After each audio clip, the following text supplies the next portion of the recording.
Hi, Jeremy Crow here. In this video, I'm going to expose the hidden secret master that the global elites worship. Spoiler alert, it's not Lucifer. This is actually my best guess based off of everything that I've studied and experienced over my life. So, probably best to start off with just a little bit of background information about myself so you know where I'm coming from. So I identify as a Luciferian. I am a Luciferian myself. And I have been for over 20 years now. And I've been very public about that since 2002 at least. I started putting out material online on my website, jeremycrow.com. Actually, it started out as an Angel Fire website, and then I bought my own domain. It's actually still hosted on Angel Fire. I thought it was the coolest sounding domain name to have as the base, and then it was Rebellion/Lucifer, and I think you can still find the website on there using that if you want. But yeah, jeremycrow.com is the best, easier way to go. But when I was doing it, I was like, there's a lot of GeoCities sites out there. Now I'm kind of rambling, but I might as well finish this thought. A lot of GeoCities and other free hosting sites out there, but I thought Angel Fire sounded the coolest for a Luciferian website. Anyways, I started putting out material online back in 2002. I had an online email group that I would put out lessons called Darkness Visible and things like that. I was raised Roman Catholic, and now some of you are probably thinking, oh yeah, that's Luciferian. And I know where you're coming from when you say that the Roman Catholic Church is Luciferian, but they do use the word Lucifer in their Latin liturgy sometimes, and they don't mean it as another name for Satan. That's the thing, though. They're talking about Jesus Christ. Look it up. They're using it in its literal meaning of light bearer or bringer of light, and they're using it as a title for Jesus Christ. It wasn't always synonymous with Lucifer in the public mind. That's folklore. That's not even biblical. I know there's some people that will take one or two passages here or there, and they'll try and twist them together to have an interpretation that it's Lucifer and Satan being the same thing, but that's all folklore. That's another topic for another video. Again, I'm starting to get off topic. But yeah, I've been doing this for over 20 years, studying Luciferianism and exploring underground Luciferian currents. I call it the bronze thread or the copper thread underneath the Western esoteric tradition that you can find there. I've been the head of multiple Luciferian organizations. One of them was in its peak, had over a dozen different countries that had branches that were actively meeting regularly, having regular meetings. There's actually some meetings that I hosted in Toronto that the video footage from, some of the lecture portion of it at least. I didn't film the ritual portion. There wasn't always a ritual portion for the public meetings, but sometimes there was.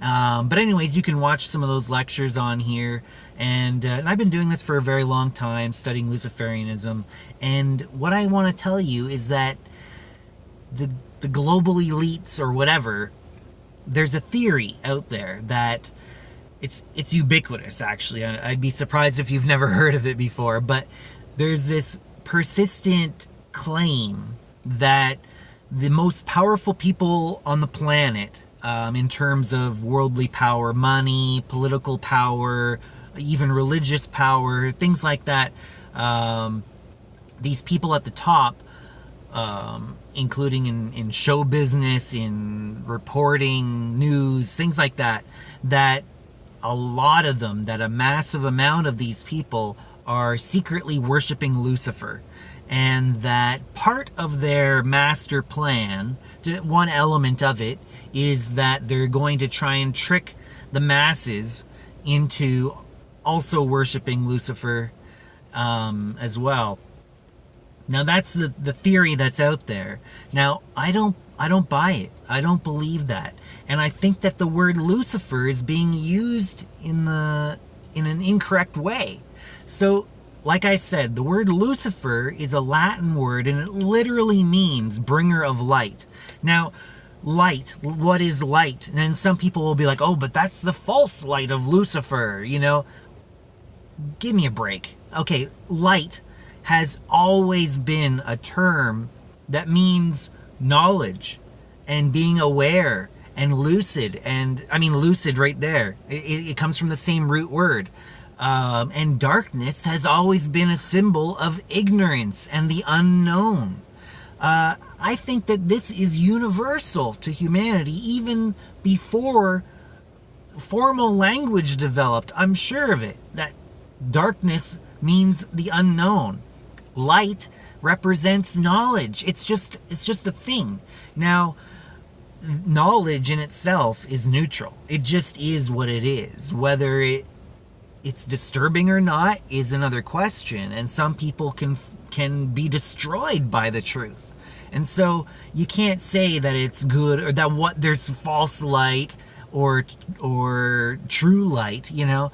There's knowledge. It's knowledge, and sometimes people can be exposed to knowledge that they're not ready for. They don't have the mental or emotional faculties to process that truth, and therefore it becomes a trauma to them.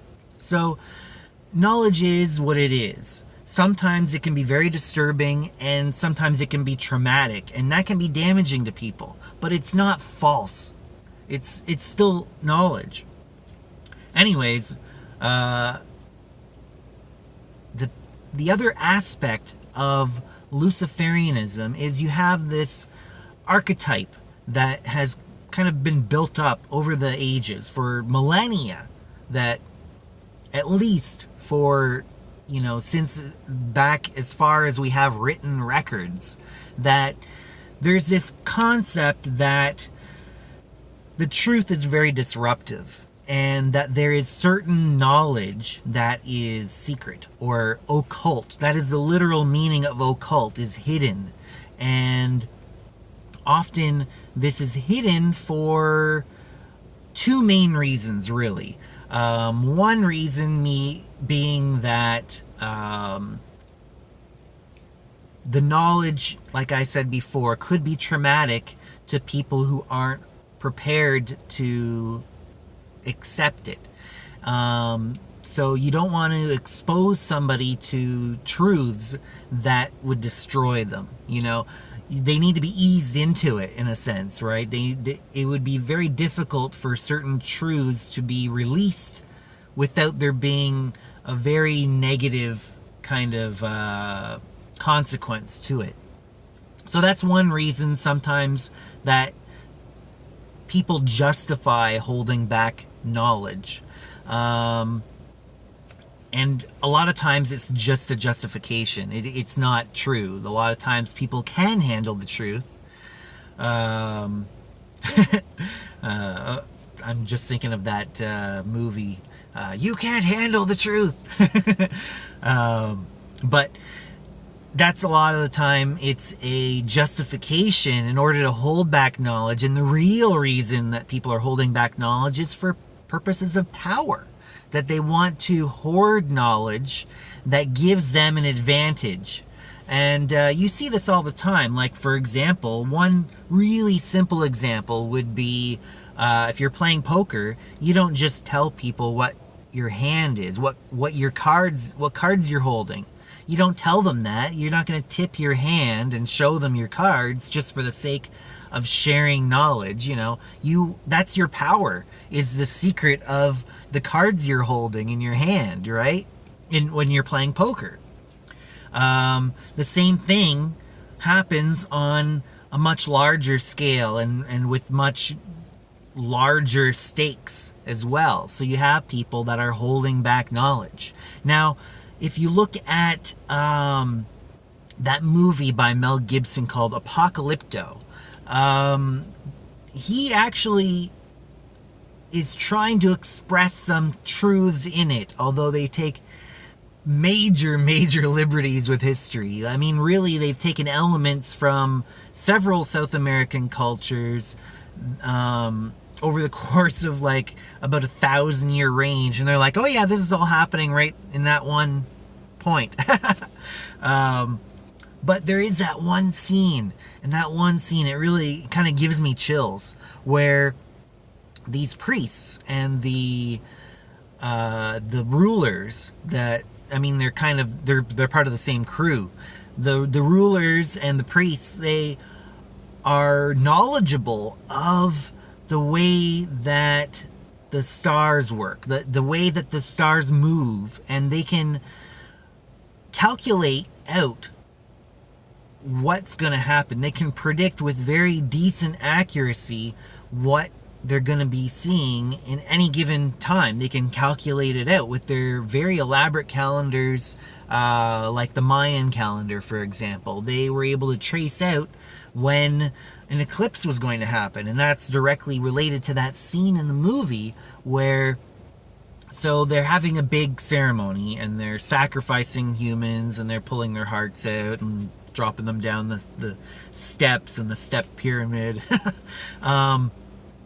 And at one point, the sun eclipses. There's a solar eclipse, and everything gets way darker, and everybody's freaking out because they don't know. The priests and the leaders, they didn't tell the people about this. They kept this knowledge. And then they give each other a knowing glance, and they're like, don't worry, everybody, let's talk to the God. And they say, oh God, great God, please accept the sacrifice we have given you, And then the solar eclipse ends, and the sun returns, the light returns, and then gives them their light again, right? And so they're like, the God has accepted the sacrifice, we'll have a great harvest, something like that. I'm paraphrasing, of course, but something along those lines. And the people are like, yeah. There weren't any atheists at the time because they could see their God right there. That's what they were told. And the priests, they knew what was going to happen, so they knew how to predict and time their events so that they could manipulate the public with the most effectiveness. So that's another reason that people hold back knowledge. But within the Luciferian archetype, one of the most pure representations of this would be the figure of Prometheus. So I'm sure you know the story, but basically Prometheus steals the knowledge of the gods, really, the fire of the gods, and he goes and he teaches the use of fire and the control of fire to humans who were essentially just ignorant slaves and devoted to the gods, and they were dependent on the gods. And the Olympian gods, they were happy with that situation. They were like, sweet, yeah, we have these humans that are worshiping us and all that, right? They wanted to keep them ignorant slaves. But Prometheus saw a greater potential in them. He was actually the creators of humanity, and he gave them the ability to reason, and they had such great potential in them. He wanted to help them actuate that potential. And so he stole the fire of the gods, and he taught humans how to use fire and other knowledge that they weren't supposed to have, according to the Olympian gods. And he suffered for it. He was punished. Prometheus was. He was chained to either a boulder or a mountain, or a boulder on a mountain. And the eagle would come and eat his liver out. Eagle and liver both happen to be Jupiterian symbols, by the way. And Zeus, another name for Zeus would be Jupiter, who was king of the Olympians at the time, and who was the one that punished Prometheus. But we can get into that whole story in another video. And actually, I did a very elaborate video going into the various different myths of Prometheus and how it relates to an individual's personal initiation through the various different levels of occultism and forbidden knowledge that you can acquire and empower yourself with. But again, I'm getting off topic, but there is this archetype where you release forbidden knowledge to empower the people and often face severe consequences for it. Now look at Galileo, or look at any of these whistleblowers who have blown the lid off of some scandal. You know, they often were punished for it, you know, by the powers that be at the time, the people whose status quo was upset, the rulers that their status quo was upset. Now these are the same people or the same class of people that a Luciferian's knowledge is going to upset. They don't want to release knowledge, these global elites, if you want to call them that. I don't like calling them elites, and I'll tell you another name for them in a minute. But if they were Luciferians, they would be sharing knowledge with humanity to empower humanity. They wouldn't be holding back knowledge from the masses in order to make themselves powerful and to maintain their power structures. That's not Luciferian. That's antithetical to Luciferianism. It's not about knowledge hoarding. It's about bringing the knowledge, bringing the light, enlightening the people, illuminating them, you know, bringing them to some form of lucidity, some awareness about their condition and their situation. Not about keeping them in the dark. There's actually a name for that. There is a demon called Lucifuge, which is really a perversion of the word Lucifer, in my opinion. And it means the twisting of the light or something like that. And I think that a lot of times when people are saying Lucifer, they should use the term Lucifuge, probably. But that's not the name that I was going to give for the masters of these people, but I suppose you could say that too. Really, if you really get into it, there is some weird stuff going on. There is some weird things that these global elites, I like to call them global elites, and I'll explain why in a minute. It's a play on the words, of course. It's kind of a pun, but there's some weird stuff that they get up to in secret, and some of it's not so secret. Like, for example, Bohemian Grove or the Bohemian Club. This is probably one of the most well-documented of these secret societies that some of the most powerful people on the planet are members of, and they go to this retreat in the woods and they perform occult ceremonies.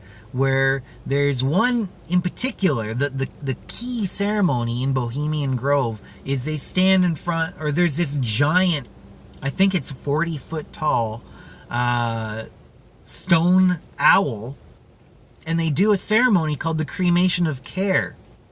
And this ceremony involves a mock human sacrifice of, and the mock human, the effigy that they sacrifice is called care. And so some people have interpreted this as, or actually dull care is the full name. Some people interpret this as these global elites killing their own conscience. And maybe that's true. Maybe that is a valid interpretation. Another interpretation is that they're blowing off steam to release the pressures of the work that they do and the jobs that they do and the decisions that they have to make. But isn't it really the same thing when you get down to it? Some of these people have had to make decisions that involve the deaths of innocent people, like mass amounts of innocent people.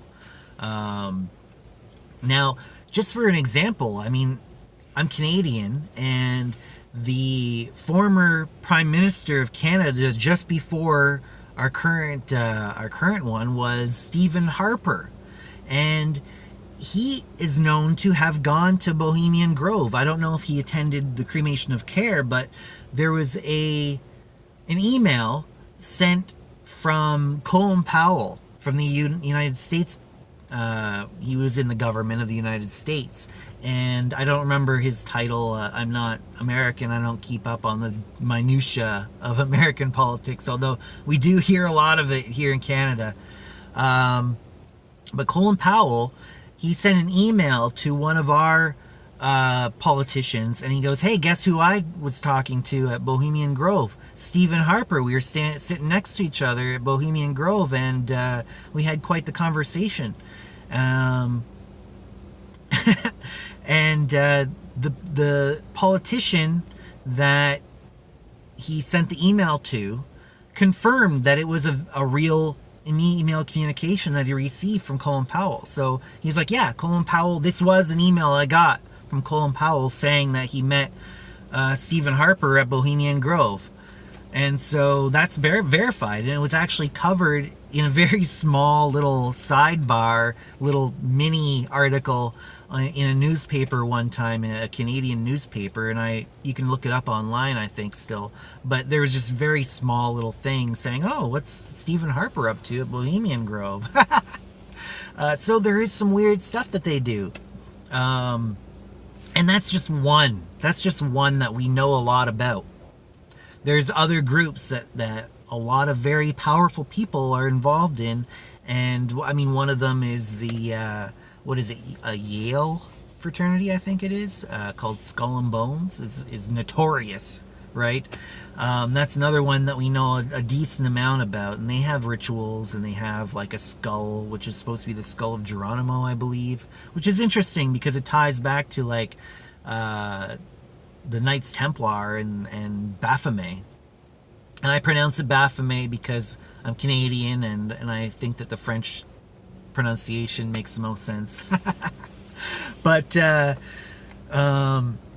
yeah, so there is some weird stuff that they get up to in secret. Now, what I'm going to say here is that I believe that they are not worshiping Lucifer. Another reason that I don't believe that they're worshiping Lucifer, I forgot to mention this point, and it's very important, because Luciferians, the vast majority of Luciferians don't worship Lucifer. I don't worship Lucifer. Most Luciferians don't worship Lucifer.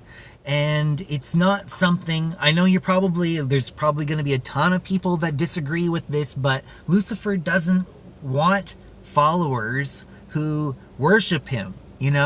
Lucifer wants, if there is a want, if anything, Lucifer would prefer leaders and whistleblowers and people who are exposing knowledge to people and empowering themselves with knowledge and sharing that, even if there's risk. Look at the serpent in Eden, right? Exposing humans to knowledge of good and evil, just knowledge, right? Like I said, knowledge is neutral. He exposed them to knowledge that they weren't supposed to have according to their master, right? And that master was El in the Bible, who wanted to restrict their knowledge. El, in the Bible, if you look at the Hebrew name for the God that Adam and Eve were told not to eat from the tree of knowledge, that's El. Sometimes there's an an honorific added to it, Elyon, which just means like most high, or it's usually translated as God most high. Sometimes they just say the most high, something like that. But that's El. And if you trace El back, that's a Canaanite god. And we know that the Babylonians influenced the early Semitic people who then became the Jewish people that we know of today as the Jewish people. And that's their scripture, right? The first 5 books of what is often termed the Old Testament are called the 5 books of Moses, because Moses supposedly wrote those. But the Babylonians, their myths and stories were known to the early Semitic people, and a lot of those were rewritten, and often were rewritten to make El look better than if you could. But if you look at the older myths of El in Babylon and the Canaanites, that's the same word. It's exactly the same name that they used for their main god. And if you go back to the Sumerian, which the Babylonians inherited their myths from, it's an evolution of myths, right? So El, if you go back to the Sumerian myths, the oldest written records that we have of human civilization, El was named Enlil. And you have his brother Enki. Now, Enki was this knowledge bringer. He empowered humans with knowledge to save them from the genocidal acts of Enlil. Enlil is also known as, essentially, it's Saturn. If you get right down to it, Enlil is Saturn. It's a death god in a sense. It's also like a harvest god as well, like, and that makes sense too. And you harvest the crops and you essentially kill them, right? But then there's also this cycle of rebirth as well, right? Now I do have a video that gets into that as well, and how that we're stuck in this cycle of rebirth, and in the Tibetan tradition they call it samsara. And we get stuck in this. And if you look into the Gnostic interpretation, it's vampiric in a sense. But let's put that aside for now. So El is the god who loves death, loves killing people, treats us like we are his cattle, and utilizes us for resources, gets us to work for him,